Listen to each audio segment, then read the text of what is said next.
시청자 여러분 안녕하십니까? 2월 3일 금요일 뉴스가 있는 저녁 문을 열겠습니다. 정치권이 온통 선거 전국에 빠져 있었던 지난 한 달 사이에도 민생 현장에서는 소비자 물가가 또다시 기록적으로 상승했습니다. 오늘 지난달 물가 수치 발표가 있었죠. 이미 국민들이 체감하는 물가는 통계로 나오는 이 수치를 훨씬 뛰어넘는 수준일 텐데요. 문제는 물가가 앞으로 적어도 몇 달은 이 추세로 계속 오를 것 같고 물가를 통제할 뾰족한 방법도 찾기가 어렵다는 점입니다. 잠시 뒤에 전문가와 이 문제 자세히 짚어보겠습니다. 먼저 오늘의 주요 뉴스 윤보리 앵커가 전해드립니다. 지방선거에서 참패한 민주당이 의원 전체와 당무위원회가 참석하는 연석회의 등을 통해 선거 패배 원인 분석과 새 지도부 구성 방안 등 수습책을 찾는 데 골몰하고 있습니다. 이재명 의원에 대한 선거 책임론과 8월 전당대회 출마 가능성을 놓고 신경전이 벌어졌는데 이재명 의원은 이틀째 공개 발언을 자제하고 있습니다. 선거에서 승리한 국민의힘은 빠른 혁신위원회 출범 등을 통해 개혁 이미지를 선점하는 데 주력하고 있습니다. 지도부를 중심으로 후반기 원구성 협상을 앞두고 법사위원장 등을 가져오기 위한 전방위적인 여론전도 펼쳤습니다. 지난달 소비자 물가 상승률이 5%를 넘어 2008년 금융위기 이후 최고를 기록했습니다. 돼지고기 가격이 1년 전보다 20% 올랐고 전기료와 도시가스료도 11% 인상되며 생활 물가지수는 6.7%가 뛰었습니다. 정부는 오는 8일부터 백신 접종 여부와 관계없이 해외 입국자의 자가격리를 면제하기로 했습니다. 같은 날부터 인천공항의 항공 규제도 전면 해제됩니다. 대선과 지방선거를 승리로 이끈 국민의힘은 혁신위원회를 출범하고 개혁과 혁신을 거듭 강조하고 나섰습니다.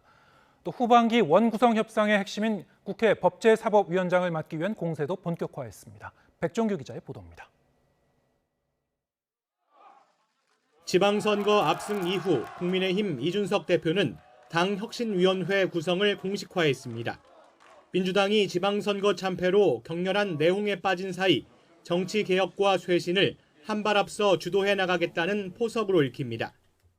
최대한 자율성을 가지고 운영되어야지 국민이 공감할 만한 신선한 아이디어가 나온다는 취지로 인원 구성 같은 경우에도 저희 최고위원들이 추천한 사람들 외에는 자유롭게 구성하시고 규모도 자유롭게 판단하시라고 말씀드렸고 핵심은 공천 신뢰도를 높이겠다는 겁니다.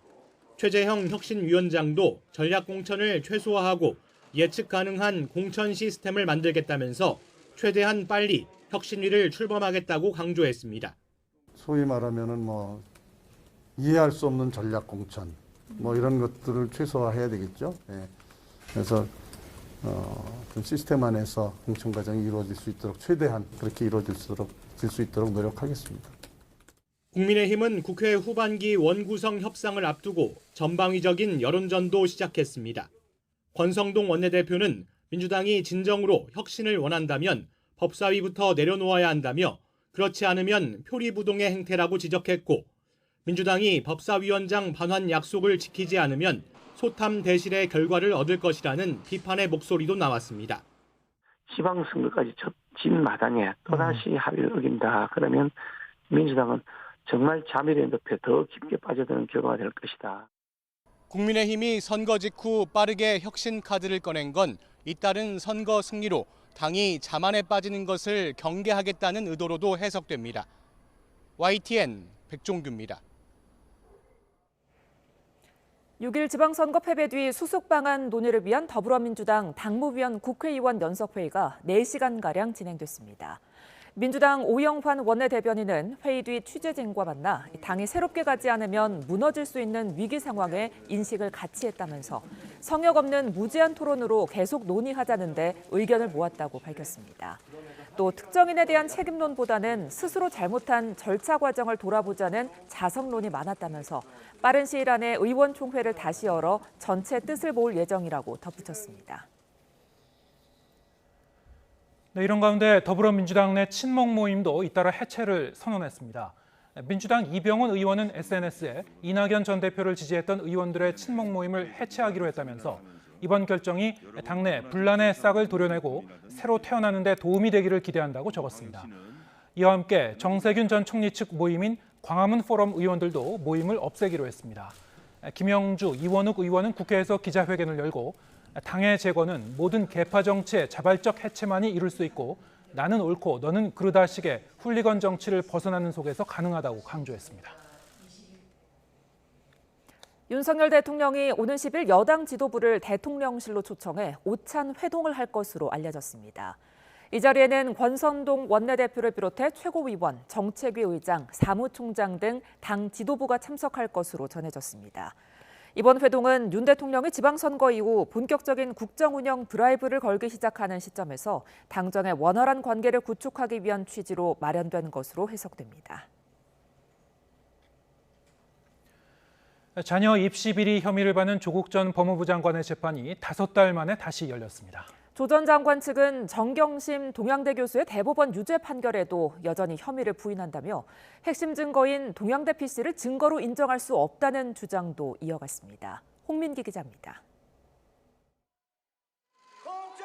조국 전 법무부 장관이 자녀 입시 비리 혐의 재판에 출석하기 위해 차에서 내려 법원으로 들어섭니다. 딸과 아들의 허위 인턴 확인서 등을 허위로 발급해 대학원 업무를 방해한 혐의로 진행됐던 재판이 5달 만에 다시 열린 겁니다. 더욱 성실히 재판받도록 하겠습니다. 앞서 검찰은 인턴십 확인서가 저장된 동양대 강사 휴게실 PC를 증거로 제출하려 했으나 증거로 인정되지 않자 재판부가 편파 진행을 하고 있다며 2차례 기피 신청을 냈습니다. 하지만 담당 재판부가 불공평한 예단이나 심증을 가졌다고 볼 수 없다는 이유로 잇따라 기각되면서 현재 재판부에서 재판을 이어가기로 했습니다. 그러자 검찰은 강백신 서울 동부지검 부장검사 등 당시 조 전 장관 수사를 맡았다가 지방으로 좌천성 인사를 당했던 검사들도 서울중앙지검으로 파견해 공소 유지를 강화했습니다. 다시 열린 재판에서도 핵심 쟁점은 위조된 동양대 총장 표창장과 허위 인턴 확인서 등이 담긴 동양대 강사 휴게실 PC를 증거로 인정할 것인지였습니다. 재판이 중단된 사이 대법원은 지난 1월 PC 압수수색 과정에서 정 전 교수의 참여권을 보장하지 않은 하자가 없다며 이를 적법한 증거로 인정했습니다. 하지만 조 전 장관 측은 모든 객관적 정황이 정 전 교수가 여전히 소유권을 행사한다고 가리키고 있는데도 대법원이 사실을 오인했다며 증거로 인정할 수 없다는 주장을 이어갔습니다.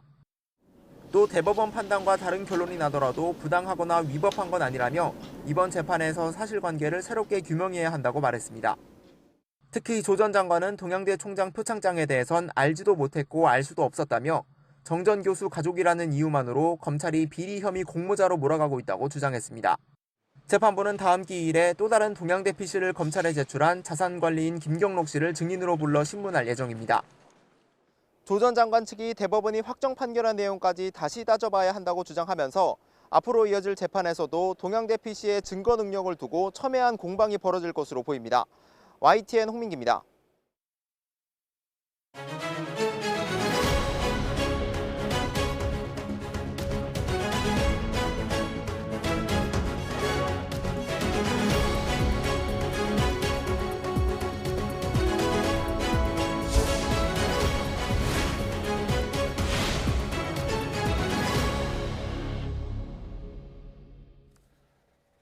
네, 6일 지방선거 패배의 책임을 지고 민주당 지도부가 총사퇴했지만 후폭풍은 가라앉질 않고 있습니다. 국민의힘은 2년 뒤 총선에 대비한 혁신위원회를 출범시키고 차별화에 나선 모습인데요. 매주 금요일 함께하는 두 분이죠. 국민의힘 허은하 의원, 더불어민주당 신현현 의원과 함께 얘기 나눠보겠습니다. 자, 어서 오십시오. 안녕하세요. 예, 반갑습니다. 안녕하세요. 예. 자, 뭐 이제 선거 끝난 지 얼마 안 돼서 이제 또 각 당마다 여러 가지 분주하실 텐데요. 특히 민주당 같은 경우는 지금 이제 패배의 책임을 두고 여러 가지 좀 의견이 좀 분출하고 있는 것 같습니다. 오늘 오후에 이제 연석회의도 열렸고 조금 전에 이제 직접 브리핑도 이제 여의도에서 하셨던 것 같은데 그 부분은 이제 연석회의 관련은 조금 뒤에 더 좀 자세히 얘기 나눠보도록 하고요. 전반적으로 당에서 지금 나오는 그 의견은 어떻습니까? 예, 먼저 이번 선거 결과를 보면서 정말 우리 국민 여러분께서 민주당을 얼마나 꾸짖고 계시는지에 대해서 저희가 엄중하게 받아들이고 있고요. 이번 선거 결과를 받아들이면서 우리가 국민들의 눈높이에 다가갈 수 있는 당이 되기 위한 어떤 변화가 필요한지에 대해서 상당히 오늘 4시간 동안의 깊은 토론이 있었다라는 말씀을 드리겠습니다. 네. 그만큼 이번 선거에서는 특정인의 책임론으로 가는 게 아니라 남 탓을 하는 게 아니라 바로 내가 무엇을 잘못했는지 우리 스스로를 돌아보자라는 그런 의미에서의 오늘 토론이 있었다라는 말씀을 드리고요. 그럼에도 불구하고 정말 민주당을 지지해 주신 우리 국민 여러분들 그리고 지지자분들에게 다시 한번 죄송하다는 말씀과 함께 감사하다는 말씀 그리고 민주당이 더 변화하기 위해서 앞으로 노력하겠다라는 말씀도 드리고 싶습니다. 네.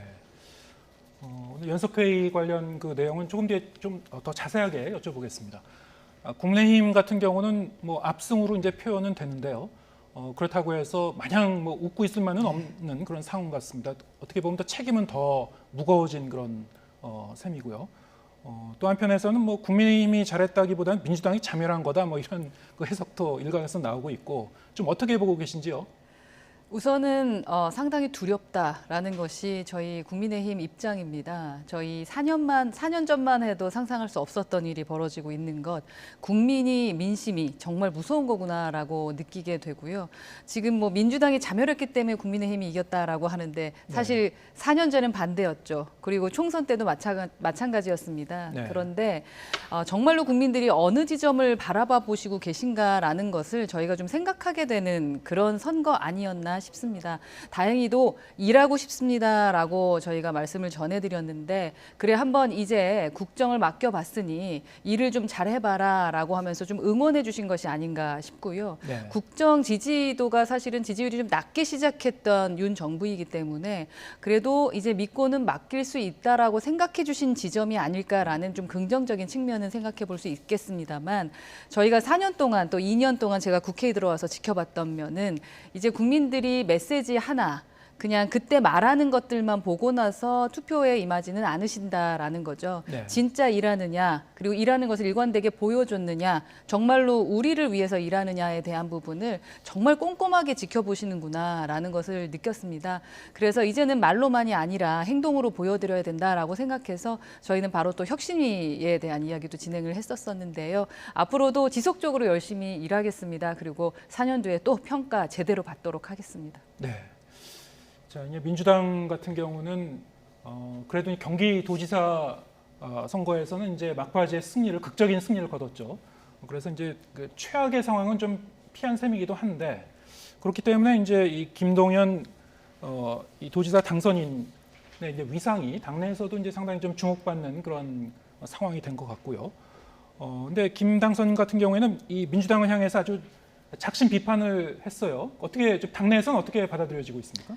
예, 김동연 이제 도지사의 그런 쓴소리는 네. 저희가 겸허히 받아들여야 된다는 생각을 갖고 있고요.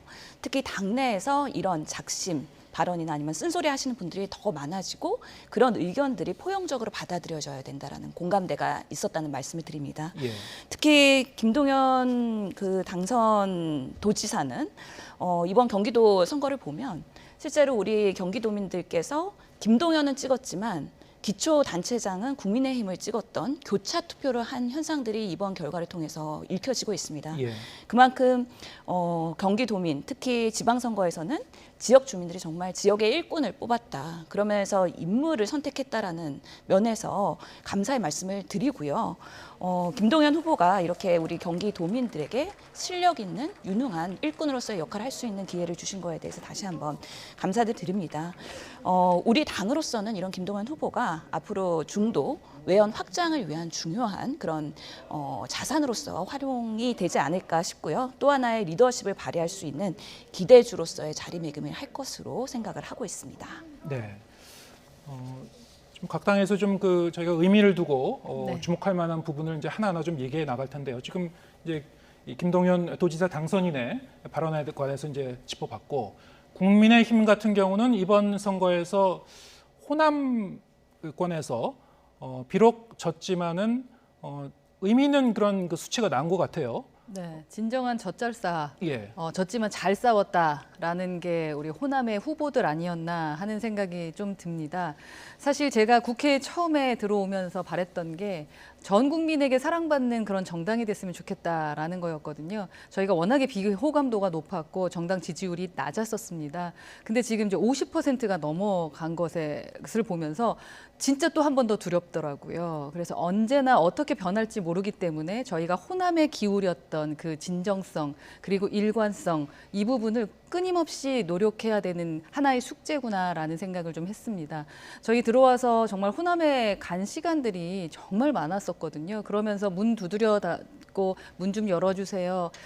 좀 안에 들어가고 싶습니다라는 말씀들과 행동들을 많이 보였는데 이번에 이제 조금씩 그 행동, 저희의 진정성을 좀 느껴주시는 것이 아닌가 하는 생각이 들었습니다. 개인적으로는 저희 후보들이 15% 이상의 득표율을 얻어서 그 선거 자금을 좀 보존받는 부분이 너무나 안도하게 되고요. 왜냐하면 선거했을 때 그 비용도 만만치 않기 때문에 사실은 도전하지도 못하는 경우가 있었고 우리가 경선을 해야 될 지역까지 있었습니다. 호남에. 이것은 저희가 또 열심히 한 것도 있지만 또 민주당에서 열심히 안 했었던 것도 있다라는 생각도 하면서 내가 잘해서가 아니라 좀 계속적인 지속적인 노력을 통해서 누구든 우리가 열심히만 하면 마음의 문을 열 수 있다라는 것을 보여주면서 서진 정책이 좀 성공하는 것이 아닐까 하는 기대감을 이만큼 가져봅니다. 네, 지금 뭐 화면에도 계속 비춰지고 있었습니다만 15% 광역자치단체장 선거에서 15% 이상의 이제 이 득표를 했는데 자 그렇게 되면 이제 말씀하신 것처럼 이제 선거 비용을 전액 보전받을 수 있는 그 선을 넘은 거고 그 정도만 해도 과거하고 비교하면 굉장히 큰 진전이다 이렇게 좀 평가하시는 거죠. 네, 엄청난 진전이죠. 네. 사실은 저희가 5.18 때문에 이제 찾아뵀을 때도 그 장소에 들어가지 못했던 경우가 많고요. 사실은 이제 뭐 계란이나 이런 거 던지거나 하는 경우도 상당히 많았죠. 근데 지금은 그런 경우가 거의 없습니다. 물론 싫어하시는 목소리 내시는 분도 계시는데 이제는 저희 국민의힘을 연호해 주시고요. 또 뭐 대표 이름을 부린다거나 후보들 이름을 연호해 주시는 걸 보면서 저희가 정말 감사하다는 생각밖에 안 들더라고요. 그래서 모든 것은 다 노력하기 나름이구나라는 생각이 들어서 앞으로도 꾸준하게 해서 뭐 또 다른 재보궐선거가 나온다거나 2년 뒤에 총선에서 조금 더 좋은 성적을 좀 냈으면 좋겠다. 그러려면 하나밖에 없다. 진정성 있게 꾸준하게 노력하는 수밖에 없다라는 생각을 하고 있습니다. 그래서 저희 선거 끝나자마자 다음 날 바로 이준석 대표도 호남에 가서 또 감사 인사를 드렸었습니다. 네. 전반적으로 보면 아직도 이제 이 영남과 호남의 지역주의 구도는 이제 뚜렷이 남아 있는 셈인데요.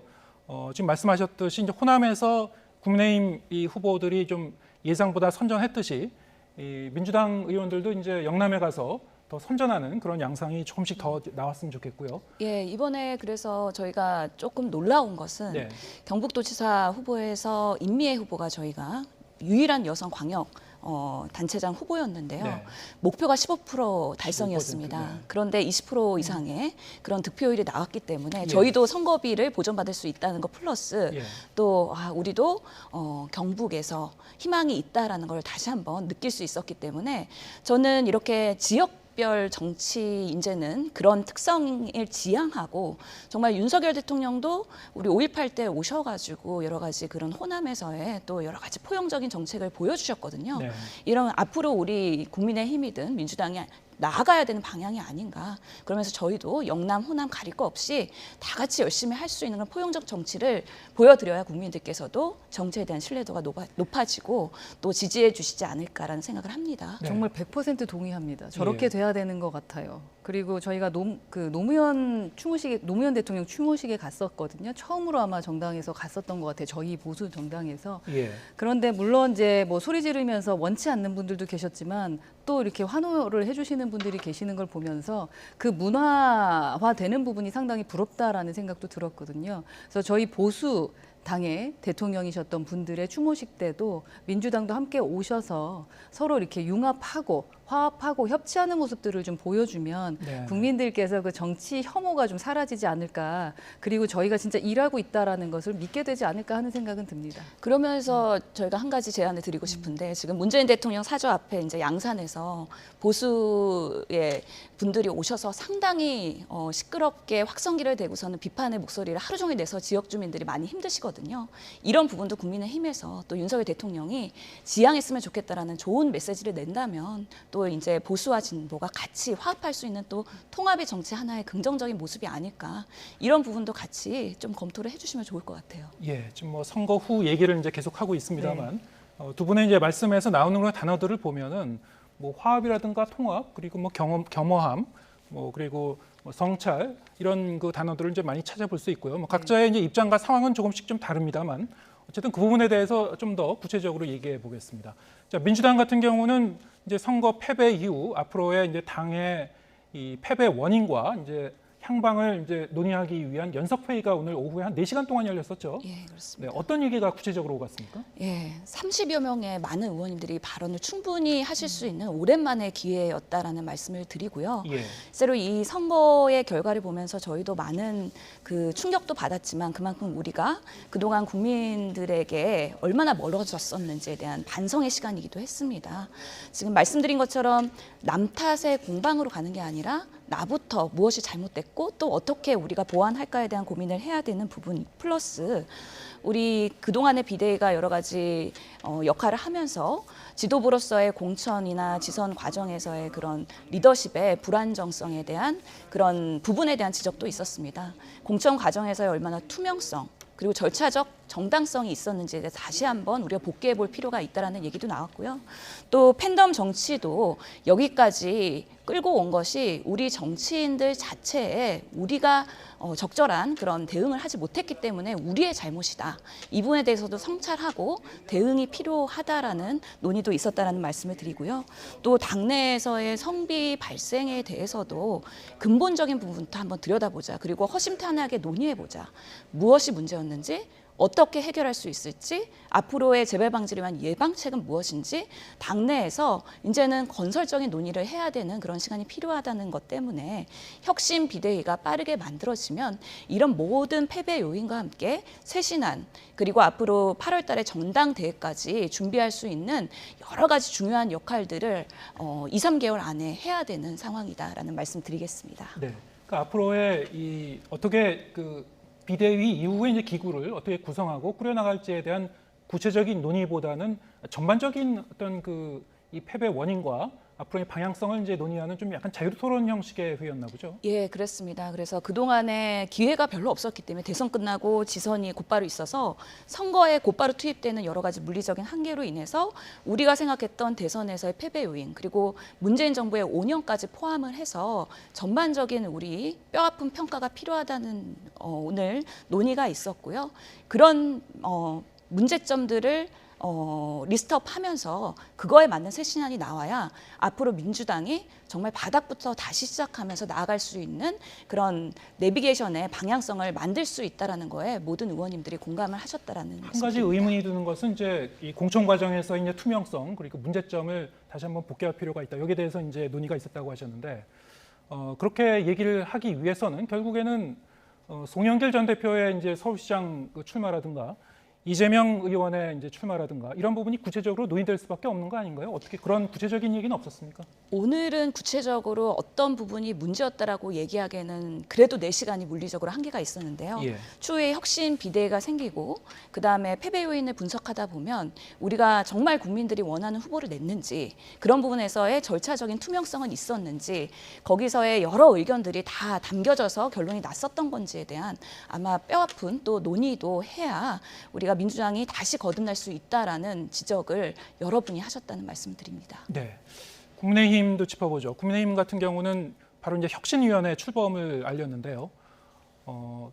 혁신 차원에서는 아무튼 이제 민주당보다는 이제 한 발 앞서가겠다는 의지를 좀 표명한 것처럼 느껴집니다. 구체적으로 어떤 일을 하는 건가요?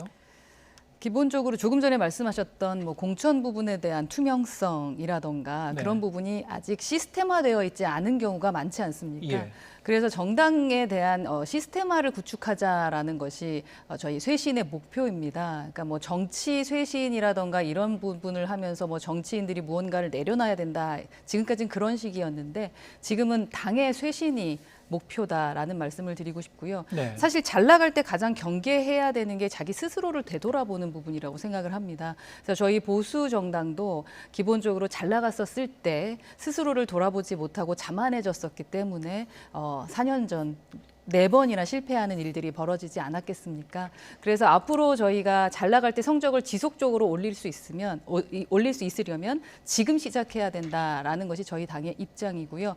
그래서 제대로 된 그 시스템을 좀 구축하는 것에 목표를 두고 있습니다. 네, 혁신위원회라는 것이 이제 핵심적인 부분은 여러 가지가 있겠습니다만 어쨌든 2년 뒤 총선에 대비한 어떤 공정 시스템 이런 것도 이제 체계적으로 정비하겠다 뭐 이런 걸 염두에 둔 거군요. 그렇죠. 정당의 쇄신의 첫 번째는 사실 공천 같습니다. 네. 열심히 일을 해왔는데 그것을 평가받을 만한 시스템이 없다 보면은 어느 순간 이상한 사람이 전략공천이 돼서 왔을 때 얼마나 황망하겠습니까? 아마도 이번에 그런 경우들이 민주당에서도 있었던 부분 같고 저희도 있었을 수 있습니다. 그렇기 때문에 앞으로 조금 더 정당하고 정당이 공정하다라는 부분에 맞춰 가려면 시스템을 만들어가는 것이 한 번도 사실은 해본 적이 없습니다만 네. 그 부분을 만들어가는 것이 이제 우리가 해야 될 단계가 아니겠느냐라는 생각을 하고 있습니다. 이 혁신위원회가 이제 이준석 대표가 키를 잡고 이제 가는 거기 때문에 또 한편에서는 하나 궁금한 게요. 이준석 대표의 이제 이 소위 성비위 관련 증거인멸 관련 안건이 이제 징계위원회에 이제 올라가 있지 않습니까?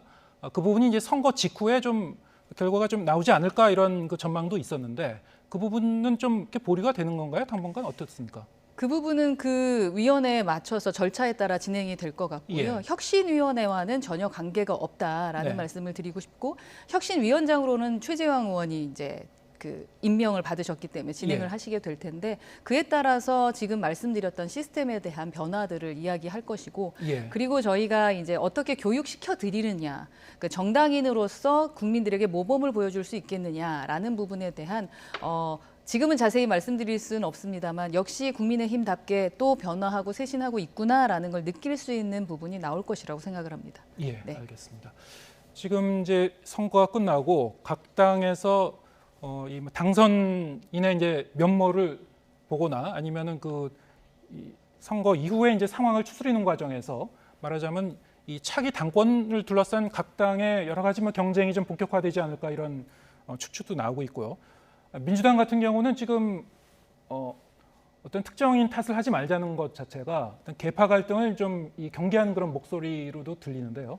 어떻습니까? 이제 민주당은 당장 이 차기 이 지도부를 리더십을 이제 만들어 가야 되는 그런 상황인데 지도부의 이제 공백 상황이 우려되고 있거든요. 또 한편에서는 이제 이재명 그 의원 같은 경우는 뭐 의원이라고 하겠습니다. 이제 당선되셨으니까요. 맞습니다. 이재명 의원이 당장 8월 전당대회에서 당권에 도전할 수 있을 것인가 여기에 대해서도 여러 가지 좀 그 논란거리가 있는 것 같습니다. 지금 어떻게 얘기가 되고 있는가요? 예, 당내에서는? 지금 전당대회가 8월이기 때문에 아직까지는 후보자가 누가 나올지에 대해서는 뭐 아직까지 논의가 시작되지 않은 시기라는 말씀을 드리고요. 우선은 오늘 어제 여러 가지 보도를 통해서 아시겠지만 이낙연계 그리고 뭐 정세균계라고 부르는 광화문 포럼 네. 다 개파 해산하겠다, 타파하겠다 하면서 모두 기자회견을 하면서 이제는 개파 정치 안 하겠다라는 말씀을 국민 여러분께 약속을 드렸다는 말씀 드립니다. 그만큼 전당대회를 앞두고 개파 갈등을 보이는 것 자체가 국민 여러분께서 제일 원하지 않는 민주당의 모습이라고 생각을 합니다. 그렇기 때문에 우리는 통합된 리더십으로 어떻게 하면 인적 쇄신과 포함해서 우리 당이 변화 혁신을 할 수 있을지를 앞으로 비대위가 꾸려지고 그다음에 혁신적인 방안이 만들어지면서 전당대회를 준비하는 과정에서 여러 가지 그런 변화된 모습을 보일 거라는 말씀을 드리겠고요. 네. 그 과정에서 정말 우리가 변화할 수 있는 리더십의 주역이 누군지도 진지하게 고민할 수 있는 시기가 조만간 뭐 두세 달 내에 이루어지지 않을까 싶습니다. 이재명 의원님은 대선에 대한 부분 그리고 지선에 대한 부분에 대해서 무한 책임을 지시겠다고 말씀하셨습니다. 그만큼 그 책임에 대한 방식에 대해서도 아마 숙고하실 거라고 저는 생각하고 있습니다. 역시 그 당권과 관련된 부분과 관련해서도 오늘 연석회의에서는 뭐 구체적으로 이재명 의원이 나와도 된다든가 아니면 나와서는 안 된다든가 이런 논의는 없었나요? 예, 오늘은 당권에 대한 부분까지 논의하기엔 그리고 특정 인물을 언급하면서 뭔가 예측이나 평가를 하기에는 예. 아직까지는 우리가 그런 시기가 되지 않았다고 판단했기 때문에 예. 전반적인 앞으로의 향후 평가와 준비에 대해서 논의하는 자리였다라고 말씀드리겠습니다. 예, 알겠습니다. 국민의힘은 이번 선거를 거치면서 어떻게 보면 이제 차기 이 대권 주자의 풀이 좀 더 넓어진 그런 그 느낌이 좀 듭니다. 특히 안철수 의원은 어쨌든 다시 이제 국회를 들어오셨고요. 홍준표 당선인도 있고 또 누구보다도 이제 오세훈 서울시장 당선인 같은 경우는 이 차기 대권 주자로서의 본인의 이 입지를 좀 더 탄탄히 굳혔다 뭐 이런 평가도 나오고 있습니다. 당내에서는 뭐 어떻게 지금 얘기가 되고 있나요? 우선은 고마운 질문입니다. 네. 저희 같은 경우는 기존에는 당내에 대권 주자가 없다라는 평가를 받았던 정당이기 때문에 예. 지금은 대권 주자가 너무 많이 나열이 돼서 우선 스스로 저희는 뭐 자체적으로는 상당히 행복한 지점인데요. 그러나 저희 국민의힘은 경험한 바가 있습니다. 국민의힘의 정치 권력은 저희가 만드는 것이 아니라 정치인이 만들어가는 것이 아니라 국민이 만들어준다라는 것을 이번에 확실히 느꼈거든요. 그렇기 때문에 이렇게 그 지선이 끝나고 나서도 저희 스스로가 말하는 것이 더 이상 나태해지거나 오만해져서는 안 된다라는 말씀들을 드리고 있어서 후보로 지금 지목되시는 분들도 아마 그런 생각을 하고 계실 겁니다. 그래서 지금 벌써부터 다음 대권에 대한 이야기를 하는 것은 조금 이르다 하는 생각이 좀 들고요. 다만 이렇게 말씀하셨던 것처럼 목록에 이렇게 많은 분들이 들어가는 지점은 아직은 잘하고 있는 거구나. 앞으로도 잘하자. 뭐 이런 뭐 치열업을 하는 그런 상태다라는 말씀까지 드릴 수 있을 것 같습니다. 네. 네. 뭐 지금 그 국민의힘 같은 경우에는 이제 이 잠재적인 대권 주자와 관련해서 질문 드렸습니다만 역시 이제 이 차기 당권 경쟁과도 관련해서 여러 가지 뭐 당내 이제 이 경쟁이 점점 그 본격화가 되겠죠. 그렇죠. 앞으로 이제 당권을 쥐게 되실 분께서는 공천을 이제 하시게 되시는 분이기 때문에 더 힘이 세지실 거고 그렇기 때문에 아마도 무게감이 있으신 분들이 많이 도전하시게 되지 않을까 싶고요. 근데 뭐 당장은 지금 준비되고 있거나 뭐 생각을 하고 있지는 않기 때문에 조금 더 지켜봐야 되지 않을까 하는 생각이 듭니다. 예. 오늘 뭐 시간이 다 돼가지고 더 구체적인 질문은 못 드리겠는데 다음번에 또 두 분 모시면은 뭐 이를테면 이번 선거 과정에서 뭐 2030 세대에 대한 그런 그 여러 가지 그 담론이나 이런 게 좀 부족하지 않았나 그리고 선거 이 투표 양상에서도 좀 더 이제 이 남녀 간 성별의 이제 격차가 좀 더 심해진 그런 경향성도 보였는데 다음에 두 분 모시고 그런 그 새로운 얘기도 나눠보도록 하겠습니다. 자, 오늘 얘기는 여기까지 듣겠습니다. 국민의힘 허은하 의원 그리고 더불어민주당 신현영 의원과 함께했습니다. 고맙습니다. 감사합니다.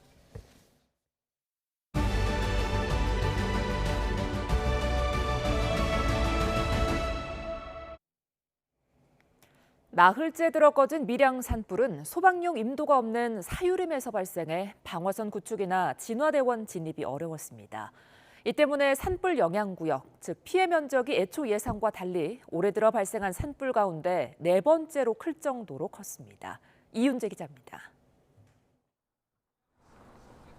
산 정상 주변이 새카만 잿더미가 됐습니다. 그 아래 산 중턱에 있던 나무는 뜨거운 불길에 말라 붉게 변했습니다. 꼬박 사흘 동안 불타고 나흘째 들어서야 겨우 꺼진 밀양 산불. 산은 이렇게 검게 물들었고 나뭇잎도 바싹 말라 죽어버렸습니다.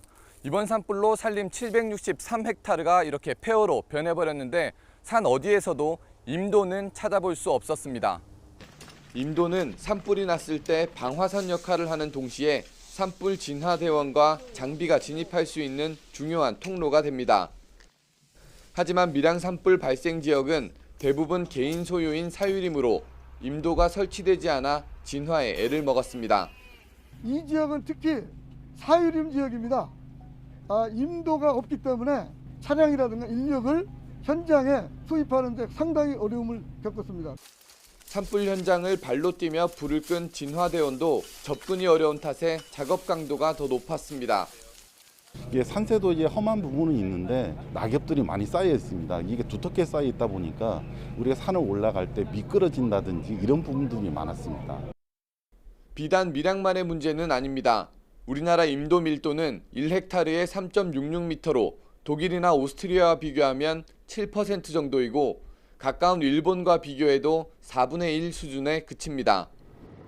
하지만 예산 부족과 산림 소유자들의 협조 문제 등으로 설치가 차일피일 미뤄지는 실정입니다. 도로가 개설되면 역세권이 만들어지듯이 임도 개설도 산림 경영을 더욱 효율화시키고 산불 등의 방화선 및 진화 도로로서도 크게 기여하여 산림의 가치를 크게 높입니다. 당장은 산을 깎고 길을 내는 게 산을 해치는 것처럼 보이지만 위급한 상황에 산과 숲을 더 안전하게 지키려면 임도 확보가 무엇보다 중요한 과제로 손꼽힙니다. YTN 이윤재입니다. 물가가 13년 9개월 만에 5%를 돌파했습니다. 먹거리 가격부터 주유소 기름값까지 뛰어도 너무나 뛰는데요. 올해 하반기엔 IMF 외환위기 이후 처음으로 6%대 물가가 나올 수 있다는 전망까지 나옵니다. 권남기 기자입니다. 시장을 오가는 이들은 부쩍 늘었지만 비싼 물건값에 바구니는 가볍기만 합니다. 엄청 올랐어요. 뭐 더블로 올랐어요. 아무튼 이제 모든 게 배로 오른 것 같아요. 요즘 못 사요. 옛날 가격으로는. 파는 이들도 고역입니다. 값을 올리면 손님 줄어들까, 버티면 손해날까 걱정인데 특히 밀가루나 식용유 등 재료값이 많이 오른 업종은 더합니다. 식용유가 없어요. 팔라도 식용유를 주질 않아요. 코로나 터졌을 때지만 지금 더 힘들어요. 비싸다고 하시면 설명을 해드려요. 곡물 가격이 많이 올라서 저희도 떡값이 조금 올랐다. 지난달 소비자 물가는 5.4% 올랐습니다. 금융위기 이후 13년 9개월 만에 최고치입니다. 러시아, 우크라이나 전쟁 등 나라 밖 악재들이 여전한 가운데 경유값은 1년 전보다 45%나 뛰었습니다. 요새는 기름값이 너무 비싸니까 전기차 사고 싶은데 전기차도 비싸고. 먹거리도 많이 올랐습니다. 돼지고기 가격은 1년 전보다 20% 정도 뛰었고 서비스 물가도 오르며 생선회와 치킨 가격 모두 10% 넘게 상승했습니다. 전기료와 도시가스료는 각각 11% 올랐는데 이렇게 자주 쓰거나 필수적인 물건값이 특히 많이 오르며 생활 물가지수는 무려 6.7% 뛰었습니다. 물가는 시간이 갈수록 거세게 치솟고 있습니다. 지난해 10월 3%를 넘었고 5달 만에 4%를 돌파한 뒤 이제 단 2달 만에 5%대가 됐습니다. 이런 오름세가 진정될 기미는 잘 보이질 않습니다. 국제 유가가 또다시 배럴당 120달러를 오르내리는 탓에 주유소 기름값은 더 오르게 생겼고 국제 곡물 가격 불안에 먹거리값도 덩달아 뜁니다. 글로벌 공급망 차질 등 대외적 물가 상승 요인들이 지금 완화되고 있다고 보기는 어려운 상황인 것 같고요. 다음 달에도 상당폭 오름세를 지속할 가능성이 큰 것으로 보고 있습니다. IMF 외환위기 이후 처음으로 6%대 물가를 맞이할 수도 있다는 암울한 전망이 나오는 이유입니다.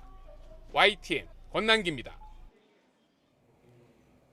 러시아의 우크라이나 침공 후 국제유가가 고공행진을 하고 있는 가운데 서방으로부터 추가 생산 압박을 받아온 오펙 플러스가 증산 속도를 대폭 높였습니다.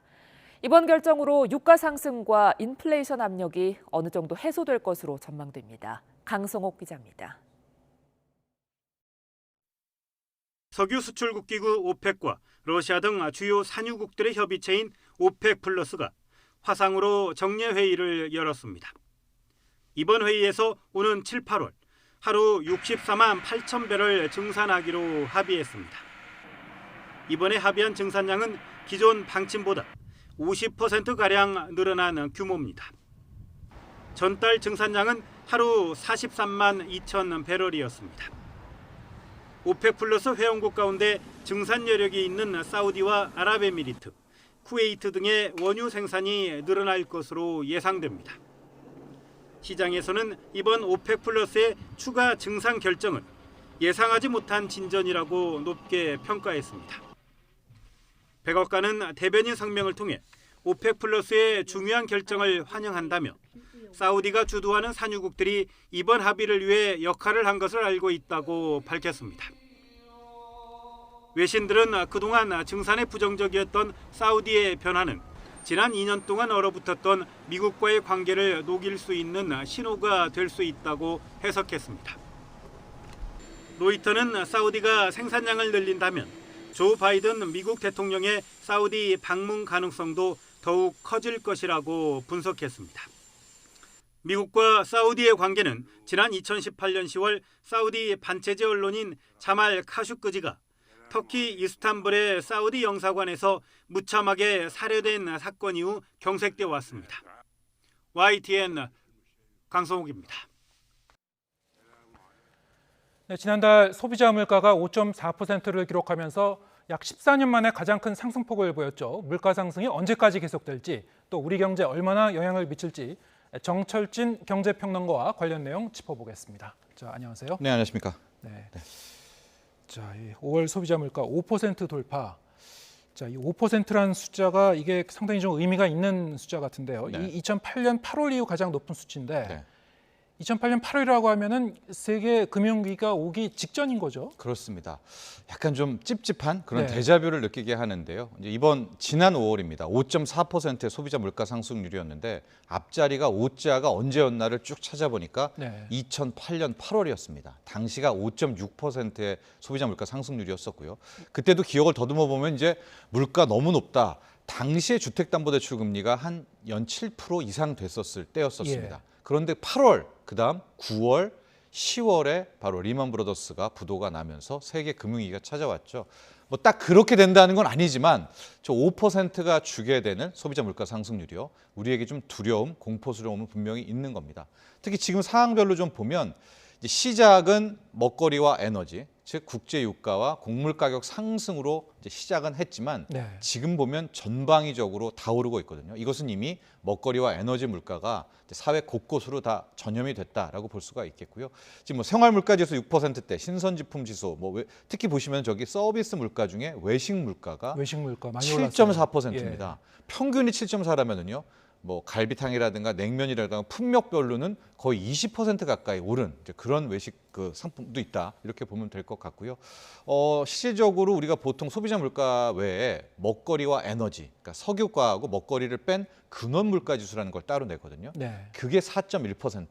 그러니까 이미 뭐 석유값이 올라서 그래, 뭐 에너지 먹거리 가격이 올라서 그래 이런 것들이 우리 생활 곳곳에 다 전염이 됐다라고 보면 될 것 같습니다. 네, 이제 품목별로 보더라도 전방위적으로 네. 오르고 있고 이게 상당히 구조적인 문제다. 그렇습니다. 네, 지금 말씀하셨듯이 뭐 이런 그 장바구니 물가는 말할 것도 없고요. 네. 아까 이제 리포트에도 봤습니다만 소비자가 나와서 물가가 한 2배 정도 오른 것 같다. 체감도는 이미 다 그렇다는 거예요. 그렇습니다. 예, 네. 상당히 좀 엄중한 상황이긴 한데요. 네.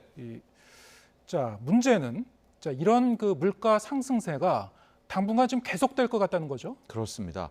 지금 보면 아까 구조적이라는 표현을 쓰셨는데요. 예. 현재 물가를 올린 이유들이 단기간에 혹은 중기간에라도 어떤 해결될 뚜렷한 해법들이 잘 보이지 않고 있습니다. 네. 일단 국제 유가가 오르는 문제 역시도 예. 뭐 지금 산유국들에 대한 뭐 증산 이야기도 나오지만 우크라이나 사태부터 해서 굉장히 힘든 거고요. 먹거리 역시도 우크라이나 사태라고 할 수 있겠지만 이상기후 문제가 훨씬 큽니다. 네. 이게 2년 이상 작황이 다 안 좋거든요. 예. 이뿐만이 아니죠. 이 코로나19로 깨진 글로벌 수급망, 공급망 내년 2024년에 회복될 거라고 하니까 네. 당장의 어떤 물가 상승률이 뚝 떨어질 만한 요인들은 좀 안 보이기 때문에 뭐 한국은행에서도 당분간 5%대의 물가 상승률은 이어질 것으로 보인다. 특히 좀 걱정스러운 것이 이제 공공요금을 그동안 붙잡아 놨잖아요. 예. 이게 하반기에는 오르게 될 텐데 그렇다면 자칫 그 이상 뭐 6%대 소비자 물가 상승률을 보는 것도 전혀 불가능하거나 뭐 놀랄 만한 일은 또 아닌 것 같습니다. 6%도 이제 배제할 수 없다. 그렇습니다. 일반적으로 보면 이제 경제 관료들의 이 말씀들을 들어보면은 네. 미래 상황에 대해서 이렇게 별로 단정적으로 얘기 안 하거든요. 네. 근데 이제 물가와 관련해서는 비교적 지금 이 상승 이 추이를 거의 이제 단정적으로 얘기하고 있는 것 같아요. 네, 그렇습니다. 어느 정도까지는 오를 거라고 봐야 되나요? 한 가을 정도까지는 봐야 되나요? 아닙니다. 한국은행이 바로 예. 직전에 금융통화위원회에서 이제 금리를 또 한 번 2달 연속 올리고 나서 당시에 인플레이션의 전망을 했을 때 내년 초까지는 고물가를 어느 정도 인정하고 받아들여야 된다는 이야기를 했고요. 예. 이렇게 되니까 한국은행의 행보가 또 우리가 주목이 되지 않습니까? 예. 당분간은 뭐 경기라든가 이런 거 신경 안 쓰고 물가를 잡는 데 초점을 맞추겠다. 통화 정책을 하겠다. 이건 결국 물가가 계속 뛴다면 금리도 계속해서 올리겠다라는 것들도 우회적으로 이야기한 것이거든요. 예. 자, 이 물가도 뛰고 금리도 오르고 그러면 이제 이 서민 이 민생은 점점 더 이제 이 팍팍해지는 것이고 그렇습니다. 여러 가지로 좀 그 걱정이 좀 커지고 있는 상황인데 자, 아까 이제 물가를 견인하고 있는 가장 큰 원인 중에 하나가 이제 유가라고 그렇죠. 하셨는데 예. 자, 유가 뭐 저희가 이제 이 앞서 기사에서도 그런 부분을 이제 짚어봤습니다만 오펙이 이제 속도를 이 대폭 좀 높여서 좀 더 많은 그 증산을 하기로 했다고 하는데요. 네. 자, 이게 좀 효과가 많이 있을 것 같습니까? 이 자체로는 저는 그렇게 큰 기대를 안 합니다. 이게 예. 어젯밤 오늘 새벽에 나온 뉴스인데요. 현재 이제 유럽 연합까지도 가세를 해서 네. 러시아에 있는 원유와 천연가스를 아예 이제 수입 금지를 내리지 않았었습니까? 네. 보통 우리가 하루 소비하는 게 1억 배럴이거든요. 원유 1억 배럴. 예. 근데 러시아가 담당하는 것이 한 13%. 그러니까 1,300만 배럴을 이제 쓰게 되는데 이걸 이제 안 쓰겠다라고 하니까 이만큼을 어디선가 갖고 와야 되죠. 예. 그래서 오페크와 오페크 플러스가 다 모여서 좋다. 러시아 걸 이제 빤다면 우리가 증산을 하겠다라는 합의를 한 건데 자, 문제는 뭐냐면 증산의 규모가 너무 적습니다. 네. 보통 러시아를 대체할 정도라고 한다면 한 200만 배럴, 300만 배럴은 증산을 해야 한다고 해야 실은 유가가 좀 잡힐 텐데 이번에 합의 내용은 거의 60만 배럴? 그러니까 너무나 미미하게 이 증산의 폭을 둔 거예요. 그렇기 네. 때문에 실질적으로 오늘 새벽에 국제 유가는 이 발표에도 불구하고 오히려 이제 상승하는 그런 역설적인 모습을 보였는데 앞서 리포트를 잠깐 보시면은 우리가 주목해야 될 뉴스가 하나가 있습니다. 네. 바이든 대통령과 이제 사우디아라비아의 빈 살만이 만난다는 이 회동 뉴스거든요. 어떤 의미입니까? 결국은 이제 과거에도 보면 달러와 원유의 만남, 우리가 페트로 달러라고 했던 것도 미국과 사우디가 결국 만나서 해결을 했던 것이고요. 예. 지금 이 국제 유가의 폭등 사태, 원유의 부족 사태도 풀 수 있는 방법은 결국 사우디가 뭐 좌장 아닙니까? 오페크의 그렇죠. 좌장이고 예. 가장 많은 또 원유의 산유국이기 때문에 여기서 이제 증산과 한 번의 큰 틀에서의 원유 공급을 한다면 유가는 드라마틱하게 꺾일 수가 있습니다. 그렇기 때문에 이번에 바이든 대통령과 빈 살만의 만남에서 뭐 여러 가지 다 빼고요. 과연 사우디가 얼만큼 많은 지금 요번에 합의된 증산 외에 더 많은 원유 공급을 약속하느냐. 이게 정말 포인트고 이게 우리가 기대 이상으로 여기가 나오게 된다면 정말 좋은 희소식이겠죠. 유가가 잡혀야 그 다음부터 에너지 가격 잡히고 이것이 다시 이제 가공식품부터 쫙 내리는 효과가 있기 때문에 여기에 좀 집중을 해야 될 것 같습니다. 네. 자, 이제 뭐 앞으로 이제 또 들려올 외신 주목해 봐야 그렇죠. 될 것 같고요. 네. 자, 이 물가를 잡기 위해서 이제 한국은행이 이 금리 인상을 계속 좀 예고를 하고 있는 셈인데요. 네. 올해 이제 금리 인상은 어느 정도 좀 상수로 좀 받아들여지고 있는 것 같습니다. 그렇습니다. 자, 이 금리를 올리게 되면은 어느 정도 이제 물가를 잡는 데는 효과가 좀 있는 겁니까? 어떻게 좀 전망하시는지요? 그것이 이제 이론적인 측면이 있고요. 네. 실제 사례적인 측면이 있는데 과거 사례를 좀 놓고 보면 이론과는 좀 다르게 흘러갑니다. 우리가 이제 경제학 교과서에서 배울 때는 인플레이션이 나오면 예. 중앙은행은 그 물가를 잡기 위해 금리를 올린다. 그래서 결과적으로는 이제 물가를 잡아낸다라고 이렇게 돼 있지만 네. 현실적인 흐름 속에 보면 물가가 오를 때 그걸 잡으려고 급하게 금리를 올리면 대부분 다 경기 침체라든가 금융 크러쉬가 오고 이것을 빌미로 이제 물가를 잡는. 그러니까 우리가 원하는 그림으로 물가를 잡는 건 아니죠. 금리는 아예 그냥 선제적으로 올려야 되는 거군요. 예, 그런데 그렇게 되면 꼭 경기를 해치게 됩니다. 경기를 해치게 된다. 예, 그게 이제 우리가 말하는 스태그플레이션인데 그런 좀 안 좋은 결말들이 많이 있었습니다. 그럼에도 불구하고 항상 물가가 오르게 되면 중앙은행은 우리 한국은행도 그렇고요. 미국의 연방준비제도도 어쨌든 금리를 올려서 이제 물가를 잡는 책무를 다해야 되는 건 아니겠습니까? 네. 자, 지금 역시도 보시면 알겠지만은 이미 뭐 계속해서 미국도 우리나라도 뿐만이 아닙니다. 영국도 호주도 뭐 모든 나라가 지금 금리 인상 러시아에 지금 물가를 잡으려고요. 달려들고 있고요. 또 하나 더욱 중요한 것은 우리의 신임 이창용 총재도 그렇고 미국 연준도 그렇고 이제는 좌고우면하지 않겠다. 네. 물가 하나만 떨어질 때까지 금리 올리겠다는 것을 계속해서 언급을 하고 있습니다. 예. 그래서 앞으로 물가도 오르겠지만 이 상황이라면 금리 올리는 것도 오르는 것도 감안을 받아들여야 될 것 같고요. 또 하나가 이창용 총재가 이런 얘기를 했습니다. 이렇게 될 경우에는 혹시 저성장에 대한 우려도 상존할 것도 같다라는 거를. 당장에 이제 물가는 잡으려고 금리를 올리지만 그렇죠. 그 이후는 침체 양상으로 갈 수가 있다. 네, 그런 경고도 하고 있기 때문에 조금 암울한 전망들이 이어지고 있습니다. 네. 자, 이렇게 금리를 올리게 되면은 당장 이제 대출을 좀 많이 끼고 있으신 분들은 당장 이 이자 부담이 커질 수밖에 없는데요. 네. 자, 이 뭐 자영업자 같은 경우에도 코로나 이 상황을 거치면서 여러 가지 이제 빚을 더 많이 진 분들도 많고 네. 앞으로 상당히 좀 걱정이 더 커질 것 같습니다. 그렇습니다. 우리가 가계부채 문제는 많이 다뤘었죠. 네. 이 시간에도 많이 다뤘었고요. 지금 거의 1,890조, 1,900조입니다. 여기에서 이제 기준금리가 오르면 시중금리가 오르기 때문에 우리 가계들의 일반 소비자분들의 대출과 원리금 부담에 따른 이런 어떤 이제 빚 부담이 있는데 네.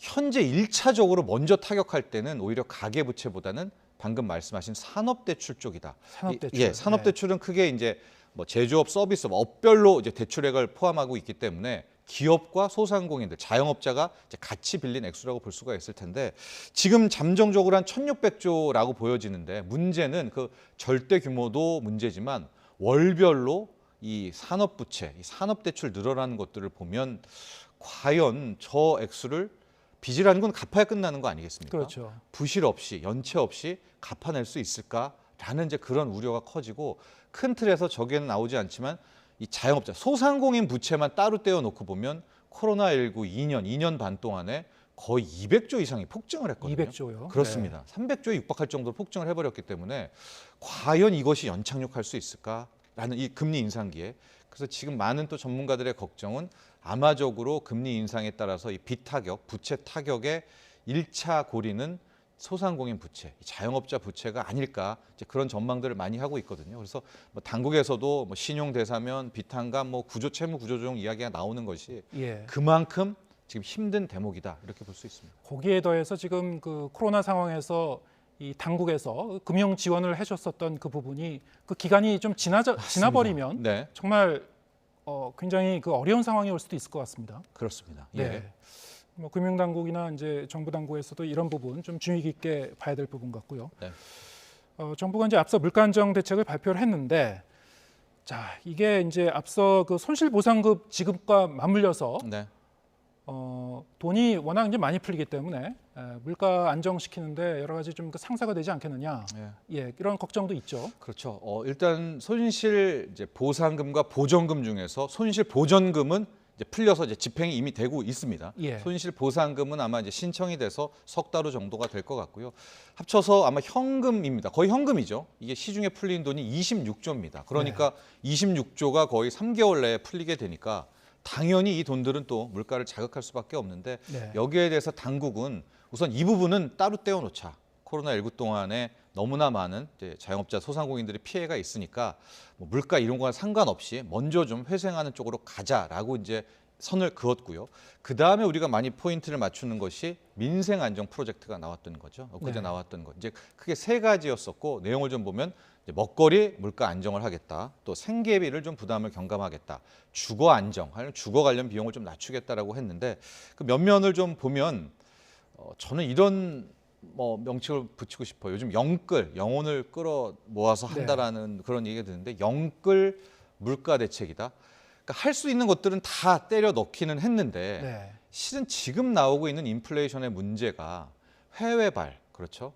해외의 원자재 발, 해외 글로벌적인 수급이 깨져서 나온 인플레이션이기 때문에 지금 국내 당국이 뭘 해서 확 아주 묘책은 없습니다. 그렇기 때문에 물론 대책이 나왔고 저것이 큰 뭐 우리에게 도움이 될 수는 있겠지만 전반적으로 지금 나오는 이 인플레이션을 꺾기에는 좀 부족한 그런 측면도 있습니다. 다만 물가는 어쨌든 잡아야 되겠죠. 윤석열 대통령도 물가의 전쟁을 선포를 했으니까 국내적으로는 유통 부분들은 일단 철두철미하게 좀 클리어하게 좀 잡아내서 어떤 좀 물가 상승을 좀 막아내는 것이고 해외 쪽으로는 아마 자원 확보 부분들에 있어서는 굉장히 많이 좀 신경을 써야 될 것 같습니다. 지금 말씀하신 대로 뭐 글로벌 공급망이라든가 해외 원자재 가격이라든가 이런 해외 요인이 좀 많이 작용했기 때문에 추경호 부총리도 이제 물가를 정부가 맘 놓고 이렇게 잡을 수 있는 그런 그 상황은 아니다. 그런 시대는 지났다 이런 그 취지의 얘기를 했던데요. 뭐 같은 맥락인 것 같습니다. 그렇습니다. 자, 그렇기 때문인지 정부에서는 뭐 기업들이 어떤 좀 그 역할을 해달라는 그런 그 호소를 하고 있는데요. 네, 뭐 인건비라든가 아니면 그 여러 가지 유통과 생산 과정에서 이제 거품을 좀 빼달라 그런 취지인 것 같습니다. 자, 이런 거는 좀 효과가 있을 것 같습니까? 그러나 이제 그런 것도 과거의 이야기고요. 기업들도 기업 자체의 이윤을 추구하는 그런 것들 아니겠습니까? 그래서 우리가 그나마 기업들에게 바랄 수 있는 것들은 현재 우리나라의 대기업들이 상당히 많은 이제 현금성 자산들이 있습니다. 그것들을 좀 투자를 좀 해서 어떤 큰 그림의 청사진을 그리고 고용으로 좀 이어지기를 바라는 부분이긴 한데 또 기업들 입장에서는 저기서 퍼펙트 스톰이 밀려오는데 또 그 돈을 막 쓰기를 우리가 강요하기는 힘든 대목이 분명히 있습니다. 그럼에도 불구하고 최근에 뭐 삼성이라든가 현대라든가 대규모 투자를 또 약속하고 진행하고 있거든요. 이런 것 같아요. 이제 기존에 문재인 정부 같은 경우에는 소득 주도 성장이었잖아요. 소득을 키워서 내수를 키워서 이것이 큰 틀의 경제를 돌리게 하는 부분이었지만 이번에 윤석열 정부는 어쨌거나 과거에 우리 한국 경제가 해왔던 이제 수출 주도 또 대기업 주도를 선포를 하고 여기에 힘을 실어줬기 때문에 그렇다면 주인공들은 이제 또 기업들이 된 것 아니겠습니까? 거기에 맞는 또 사회적 책임을 다해주기를 바랄 뿐이죠. 네, 알겠습니다. 자, 엄중한 물가 상황 정철진 경제평론가와 짚어봤습니다. 고맙습니다.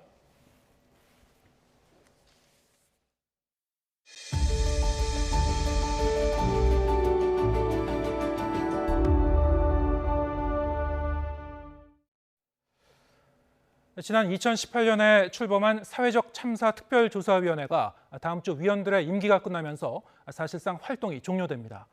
세월호 참사와 가습기 살균제 참사에 관한 진상규명 작업의 일부 성과도 있었지만 한계가 더욱 뚜렷했다는 평가가 나오고 있습니다. 황윤태 기자 보도합니다. 지난 2018년 12월 세월호 참사와 가습기 살균제 사건에 대해 직권조사 개시를 결정하며 본격 활동을 시작한 사회적 참사 특별조사위원회.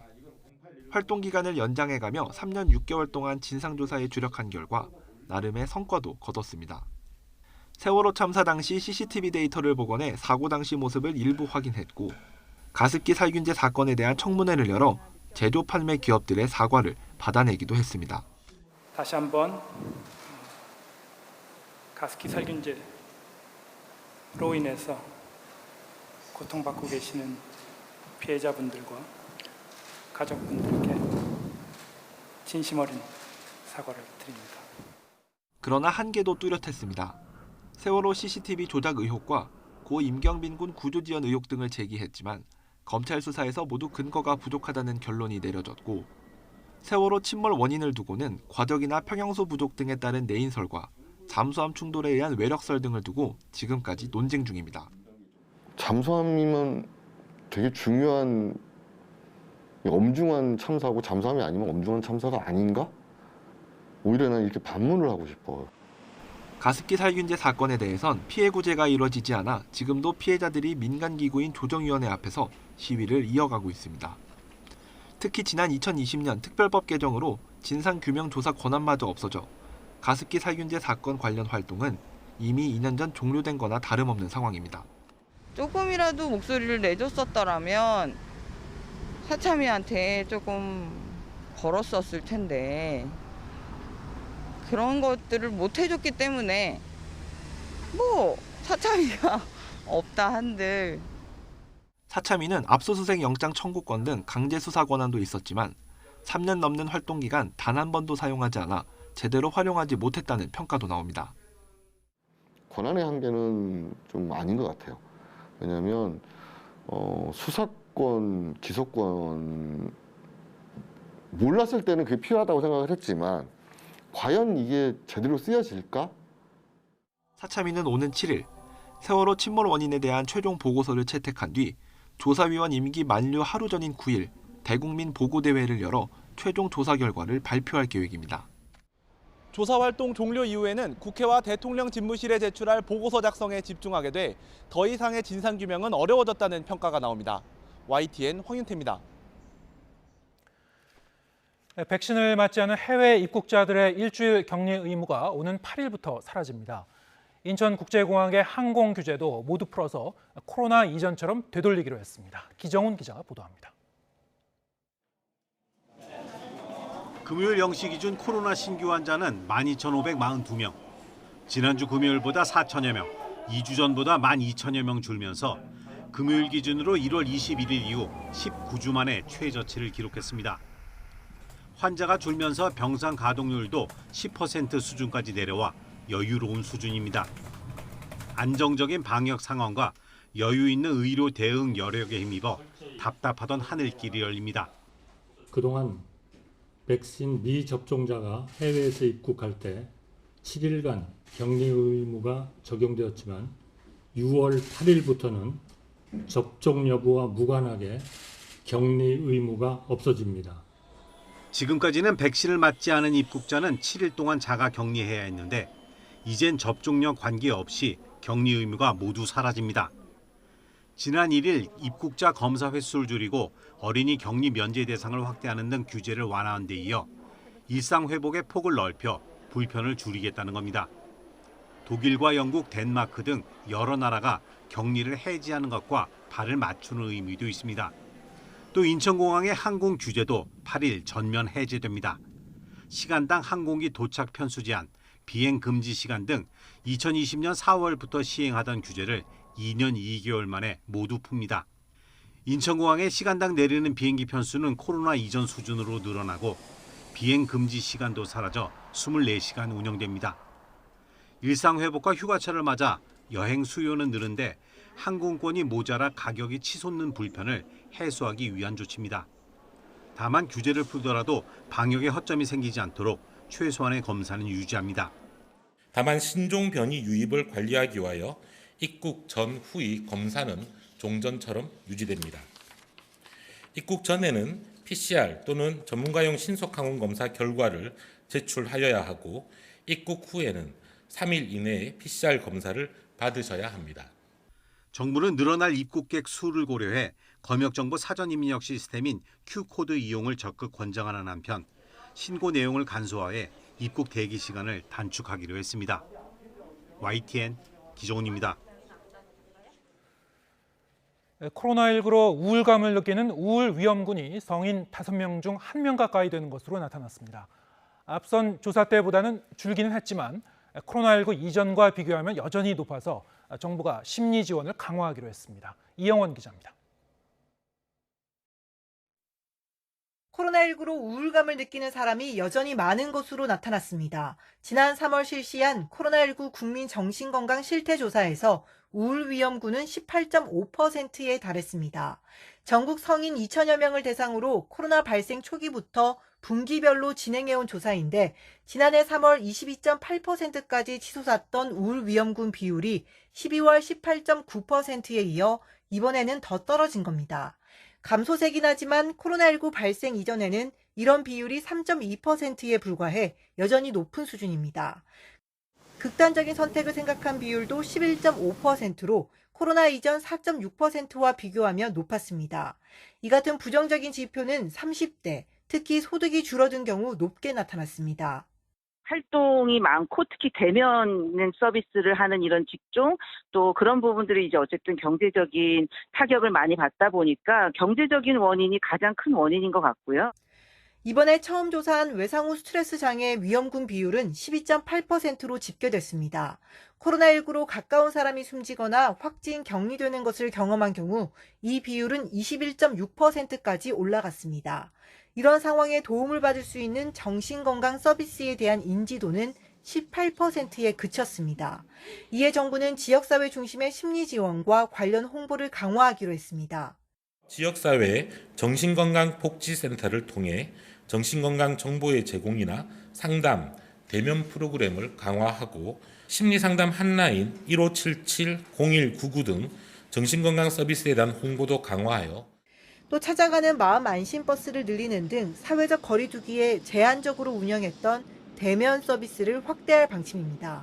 YTN 이영훈입니다. 어제 우리나라와 브라질의 친선 경기가 열렸는데요. 피파 랭킹 1위의 선수들 몸값만 1조 원이 넘는 브라질 축구 대표팀이 거드름 없이 최선을 다하는 경기력과 멋진 매너를 보여주면서 5대1로 우리나라가 대패했음에도 국내 팬들의 환호가 이어졌습니다. 경기 전날 스타 플레이어 네이마르의 오른발 부상 소식이 전해지며 출전이 어렵지 않을까 했지만 그는 무려 78분간 그라운드를 누비며 2골을 넣었고 경기 후반 교체 땐 기립박수를 보낸 관중에게 박수로 화답하며 팬 서비스를 하기도 했습니다. 사실 브라질 대표팀은 경기 전부터 화제를 몰고 다녔죠. 지난달 26일 경기 일주일 전에 입국해서 국내 곳곳을 다니며 우리 문화를 즐기는 모습에 호감을 샀는데요. 저희 YTN이 단독으로 확보한 영상 같이 보시죠. 네이마르.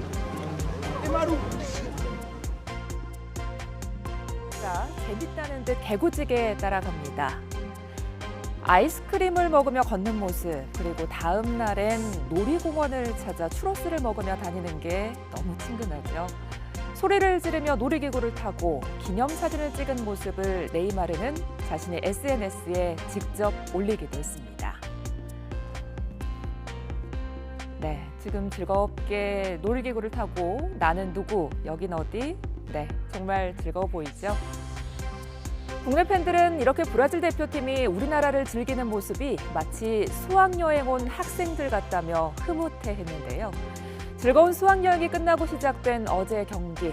경기 시작 전 애국가가 나올 때 아이가 왼손으로 경례를 가자 미소와 함께 오른손으로 바꿔주는 네이마르의 자상한 모습에 팬들은 또 한 번 마음을 빼앗겼습니다.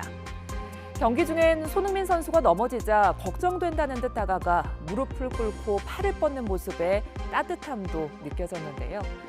사실 국내 팬들이 브라질 대표팀과 네이마르에 이렇게 감동한 건 지난 2019년 호날두의 노쇼를 당한 악몽 때문에 더했을 겁니다.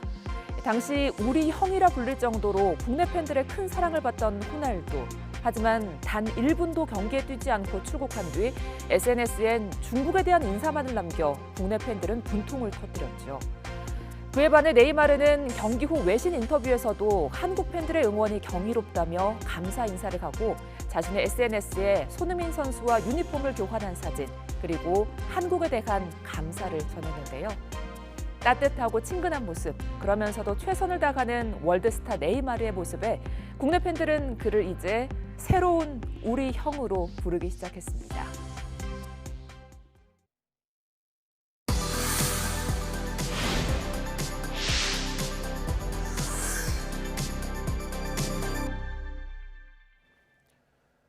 한미일 북핵 수석대표가 윤석열 정부 출범 후 처음으로 서울에서 만나서 대북 공조를 다졌습니다. 미국 측은 북한이 7차 핵실험을 위해 풍계리 핵실험장을 준비 중인 것으로 평가한다며 모든 상황에 대비할 것이라고 강조했습니다. 조수연 기자 보도합니다. 김건 외교부 한반도 평화교섭본부장과 성김 미국 국무부 대북특별대표, 후나코시 다케이로 일본 외무성 아시아대양주국장이 서울에서 만났습니다. 한미일 북핵 수석대표의 대면 협의는 지난 2월 하와이 호놀룰루 회동 이후 넉 달 만이자 윤석열 정부 출범 후 처음입니다. 성김 대표는 북한이 7차 핵실험을 위해 풍계리 핵실험장을 준비 중인 것으로 미국은 평가하고 있다고 밝혔습니다. 그러면서 한국, 일본과 긴밀한 협력을 통해 모든 상황에 대비할 것이라고 강조했습니다. We are prepared to make both short and longer-term adjustments to our military posture as appropriate in responding to any DPRK provocation, and as necessary to strengthen both defense and deterrence to protect our allies in the region. 김건 본부장과 후나코시 국장도 한미일 3자 협력의 중요성을 재확인하면서 대북 억제력 강화를 다짐했습니다. North Korea's relentless pursuit of nuclear weapons will only end up strengthening our deterrence. This will ultimately run counter to Pyongyang's own interests. I am sure that our trilateral cooperation will be further advanced under the ROK's new administration. 3국 대표는 협의에서 북한이 추가 도발에 나설 경우 강력히 대응하기 위한 공조 방안을 집중 논의했습니다. 특히 유엔 안보리에서는 중국과 러시아의 반대로 새 대북 제재 결의 채택이 어려운 만큼 독자적인 압박 수단도 모색하는 것으로 보입니다. 한미일 3자 협의에 앞서 한미, 한일 북핵 수석 대표의 양자 협의도 별도로 진행됐습니다. 새 정부 출범 후 한미 동맹이 빠르게 강화되고 한미일 3자 차원의 대북 공조도 더욱 촘촘해지면서 어떤 실질적인 조치로 이어질지 관심이 모이고 있습니다. YTN 조수연입니다. 미국 정부가 국제 종교 자유 보고서를 통해 중국과 러시아가 잔혹한 종교 탄압을 지속하고 있다고 거세게 비난했습니다. 북한 역시 계속 종교의 자유를 침해하고 있다며 심각한 우려를 거듭 제기했습니다. 워싱턴 강태욱 특파원입니다. 미국 국무부는 지난해 12월 중국과 러시아, 북한 등 10개국을 종교자유 특별 우려국으로 지정했습니다. 러시아가 명단에 올라간 것은 지난해가 처음입니다.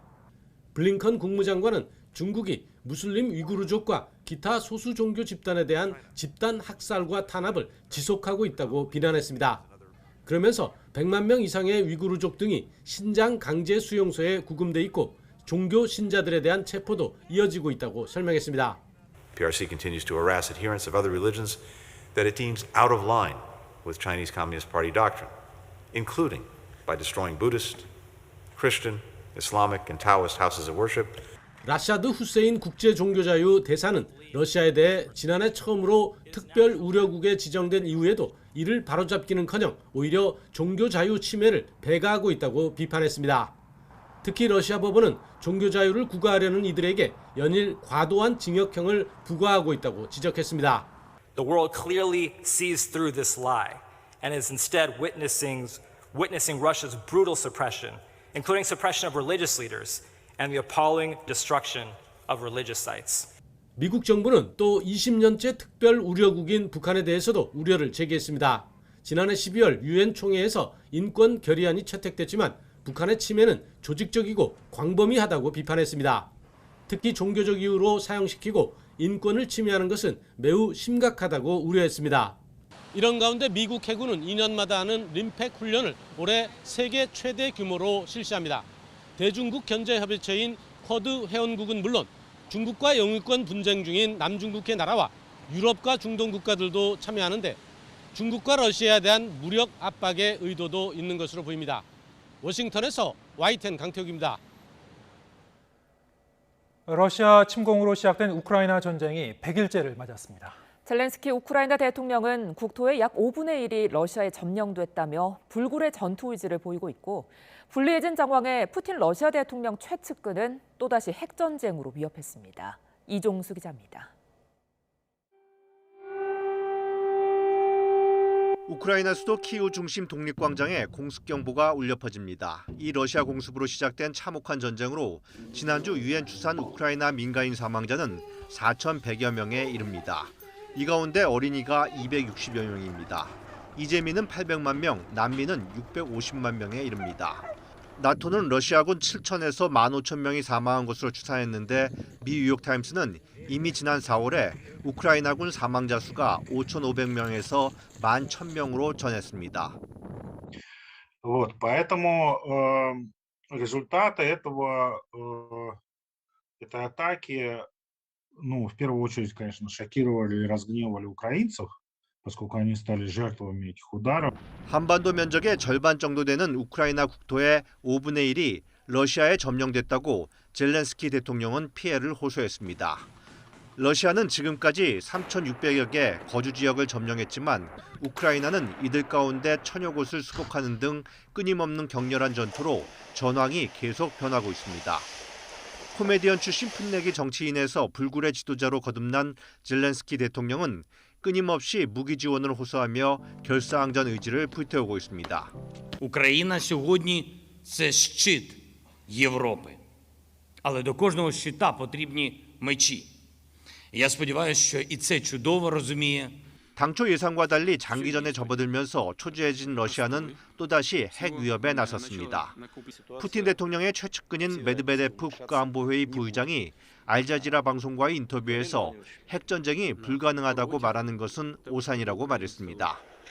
하지만 전쟁이 장기화하면서 온라인상의 관심도 언론의 관련 기사도 눈에 띄게 줄고 있습니다.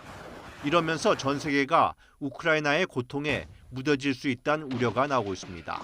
YTN 이종수입니다. 조 바이든 미국 대통령이 최근 잇따르고 있는 총기 참사와 관련해 총기 소유를 규제하자고 역설했습니다. 바이든 대통령은 미국의 학교와 일상이 대학살 현장으로 변해가고 있다며 유권자들이 나서줄 것을 호소했습니다. 임수근 기자가 보도합니다. 미국 전역으로 생중계된 연설에서 바이든 대통령은 대형 총기 참사를 일일이 열거하며 총기 소유 규제를 역설했습니다.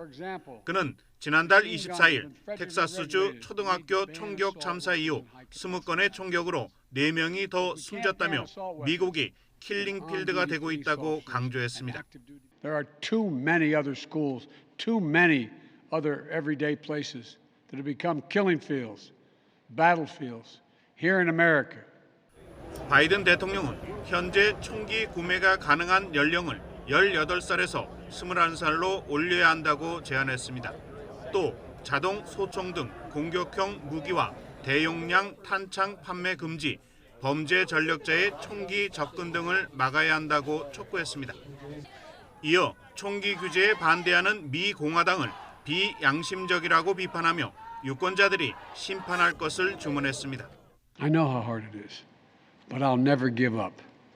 And if Congress fails, I believe this time a majority of the American people won't give up either. 이런 가운데 미 하원 법사위는 총기 구매 가능 연령을 21살로 올리는 법안을 통과시켰습니다. 하지만 법사위 공화당 의원 모두 반대표를 던지면서 법안이 상원까지 통과하려면 난관이 예상됩니다. And let me be clear, you are not going to bully your way into stripping Americans of fundamental rights. 특히 입법 과정에서 한 해 수천억 원의 로비 자금을 뿌리는 전미 총기협회의 집요한 반대가 계속될 것으로 보입니다. 이런 가운데 바이든 대통령의 대국민 연설 직후 미 중서부 아이오와주의 교회 주차장에서 총기 사건이 발생해 3명이 숨졌습니다. YTN 임수근입니다. 오늘 뉴스가 있는 저녁은 여기서 인사드리겠습니다. 저희는 다음 주 월요일 저녁 7시에 다시 찾아뵙겠습니다. 함께해 주신 여러분 고맙습니다.